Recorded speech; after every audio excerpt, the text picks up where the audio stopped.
আসসালামু আলাইকুম ওয়া রাহমাতুল্লাহি ওয়া বারাকাতুহু। দেখেন, বিষয়টা হচ্ছে এখানে সাকমা থাকতে পারে, মারমা থাকতে পারে, কুকি থাকতে পারে, বিভিন্ন ধর্মীয় লোক থাকতে পারে। বাংলাদেশে আদিবাসী যারাই নিজেদেরকে দাবি করতেছে, তারা কি কখনো বাংলাদেশী হিসাবে নিজেদেরকে দাবি করছে কিনা সেটা তদন্ত করা কিন্তু বাংলাদেশের গভর্নমেন্টের দায়িত্ব আছে। তাহলে এখানে বিষয়টা হচ্ছে, দেখেন, আমাদের ইসলাম ধর্মটা হচ্ছে একটা শান্তির ধর্ম, মানবতার ধর্ম। পৃথিবীর শ্রেষ্ঠ ধর্ম হচ্ছে এই ইসলাম।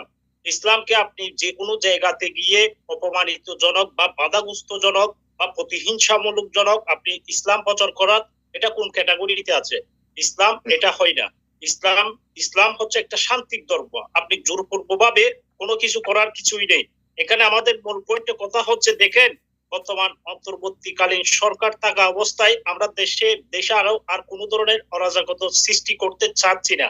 কেননা এখানে আদিবাসী যারাই নিজেদেরকে দাবি করতেছে, তাদের সাথে আমাদের বাংলাদেশি এবং প্রকৃত মুসলিম যারা আছে তারাও কিন্তু মিলেমিশে জীবন যাপন করতেছে। ভাই, আমার বাড়ি হচ্ছে চট্টগ্রাম। আমরা ইলটেক্সে প্রতি মাসে, যাতে বর্তমানে আমরা দূরপ্রবাসে আছি, ইলটেক্সে আমরা প্রতি মাসে না হলে একবার হলো আমরা রাউন্ড দিতাম, আমরা তাদের সাথে মিলতাম। তারা আমাদের সাথে যথেষ্ট পরিমাণ সম্মান দিয়ে কথা বলে, এবং কি আমরা ওদের পাশাপাশি যদি বা কোনো একজন মুসলমান যদি নামাজ কায়েম করতে হয়, তাহলে সেই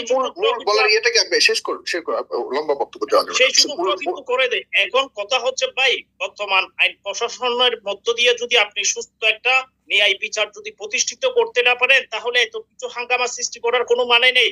আপনারা ছাত্র জনতা যারাই আছেন, আপনাদের লক্ষ্য ভূমিকা হচ্ছে বর্তমান অন্তর্বর্তীকালীন সরকার থাকা অবস্থায় বাংলাদেশের সর্বপ্রথম আপনারা যে সংস্কার দেখতেছেন, সেই সংস্কার আপনারা দেশের সুশাসন ফিরিয়ে আনেন। কারণ আইন সুশাসনের মাধ্যমে শান্তিপূর্ণভাবে। ধন্যবাদ।